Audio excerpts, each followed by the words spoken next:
Hello friends and welcome to the world of angel 1111। Friends, मुझे 2-4 messages कुछ इस तरह के आए हैं कि मैम वो मुझे बिल्कुल भी याद नहीं करता, मुझे कॉल नहीं करता, मुझे मैसेज नहीं करता।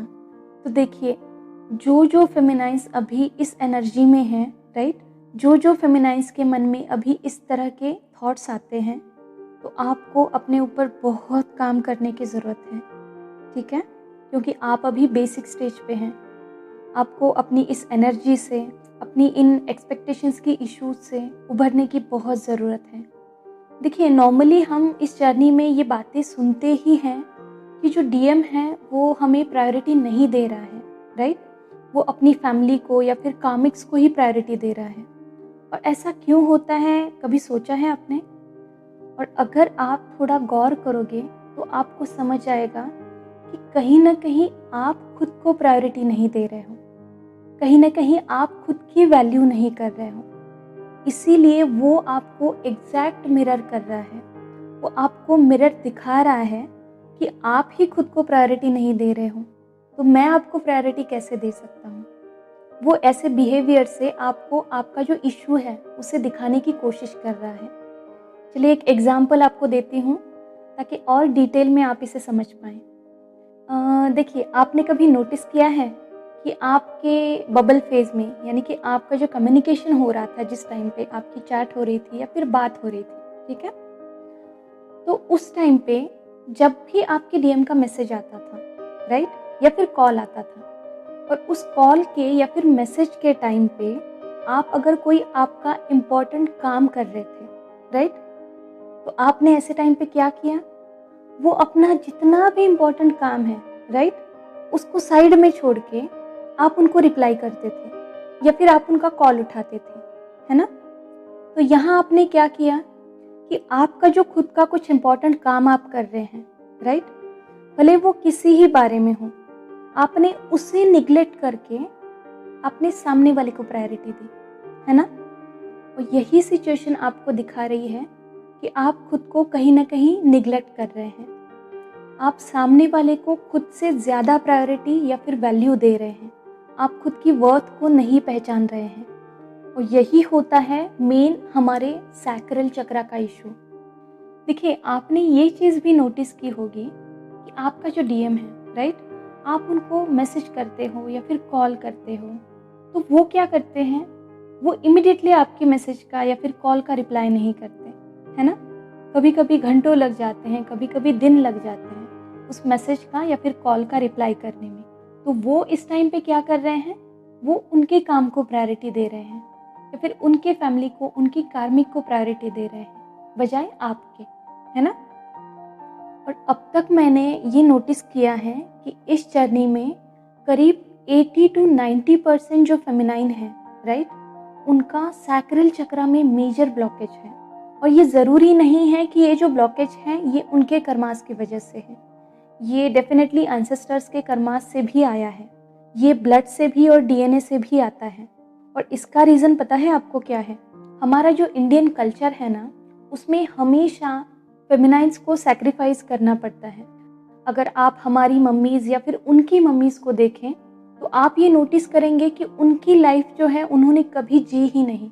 उन्होंने हमेशा दूसरों को प्रायोरिटी दी, दूसरों की केयर की, दूसरों को वैल्यू दी, और खुद की जो लाइफ है वो पूरी तरह से सैक्रिफाइस में जी। और यही जो सैक्रिफाइस वाली एनर्जी है वो धीरे धीरे लो कॉन्फिडेंस में या फिर सेल्फ वर्थ ना होना, राइट, खुद को प्रायोरिटी ना देना या फिर खुद की वैल्यू ही ना करना, इन सारी एनर्जीज में बदल जाती है।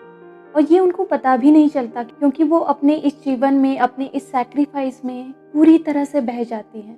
और यही एनर्जी कैरी ऑन होती है हम में, और फिर हम भी कहीं ना कहीं इस लो सेल्फ कॉन्फिडेंस की या फिर लो सेल्फ वर्थ की एनर्जी में आ जाते हैं। और यहाँ पे गौर करने वाली एक बात और है कि ये जो एनर्जी है, राइट, जो हमारे डीएनए से, हमारे ब्लड से हम में आती है, ये सिर्फ फीमेल्स में ही नहीं आती बल्कि ये मेल्स में भी आती हैं जो फेमिनाइन एनर्जी में है, राइट। और ऐसे जो मेल्स होते हैं वो भी हमेशा इस लो कॉन्फिडेंस की या फिर सेल्फ वर्थ, सेल्फ वैल्यू ना होने की एनर्जी में ही रहते हैं। देखिए, मेनली हमारे ये जो नीचे के 3 चक्रास हैं, राइट? हमारा रूट चक्रा, सैक्रल चक्रा और सोलर प्लेक्सस। तो ये जो 3 चक्रास हैं, मोस्ट ऑफ दी हमारी ब्लड लाइन से और हमारे डीएनए से पूरी तरह से अफेक्टेड होते हैं और इनको हील करना हमारे लिए बेहद ज़्यादा ज़रूरी होता है। अगर आप इस सारी पेन से, राइट, इस सारे माया जाल से छूटना चाहते हैं, तो आपको पहले इन 3 चक्रास को हील करना ही पड़ेगा। और यही आपका जो सैक्रल चक्रा का इम्बैलेंस है, राइट, ये आपका डीएम आपको दिखाने की कोशिश कर रहा है इस बिहेवियर के थ्रू कि आपको आपके सैक्रल को बैलेंस करने की बहुत ज़्यादा ज़रूरत है। और इसीलिए जो फेमिनाइन्स बैलेंस स्टेट में होती हैं, तो उनको अगर किसी इम्पॉर्टेंट काम के दौरान डीएम का मैसेज या फिर कॉल भी आ जाए ना, तो वो उठाती नहीं है, क्योंकि उनको पता है कि अभी की मेरी जो प्रायोरिटी है वो मेरा ये काम है। ये होने के बाद मैं डेफिनेटली उनको कॉल बैक करूँगी या फिर रिप्लाई करूँगी। और जब तक आप इस स्टेबिलिटी में नहीं आते, तब तक आपका जो डीएम है वो आपको प्रायोरिटी नहीं देगा। तब तक वो अपनी फैमिली को, अपनी कार्मिक को प्रायोरिटी देता रहेगा। ठीक है? तो आपको अभी क्या करना है, ये जो मैंने अभी इश्यूज़ आपको बताए, तो इन इश्यूज़ से जो फेमिनाइज़ गुजर रही हैं, उनको अपने सैक्रल पे काम करना है। हालाँकि आप अपने डेली रूटीन में, अपने इनर वर्क में हमारे ये जो 3 बेसिक चक्रास हैं, मूलाधार, स्वादिष्ठान और मणिपुर, इन तीनों को भी हील करना ही है। ठीक है? और साथ-साथ अपने सैक्रल को भी हीलिंग देनी है। अलॉन्ग विथ आप क्या कर सकते हैं, सेल्फ लव की प्रैक्टिस करनी है, मिरर वर्क करना है, सेल्फ ग्रूमिंग करनी है, राइट? आपका जो भी मन कर रहा है वो चीज़ें करनी है। ठीक है? पार्लर जाना चाहती है, जाइए। मसाज करवाना चाहती है, बिल्कुल करवाइए। ठीक है? अपनी लाइफ को एंजॉय करिए। कहीं बाहर घूमने जाना चाह रही हैं, शॉपिंग करना चाह रही हैं, तो बिल्कुल करिए। ठीक है? थोड़े टाइम के लिए अपने डीएम को साइड में रख के खुद को प्रायोरिटी दीजिए। और इन सब के साथ-साथ आपको इनर वर्क भी करना है, साधना करनी है, साधना में गहरे-गहरे जाना है।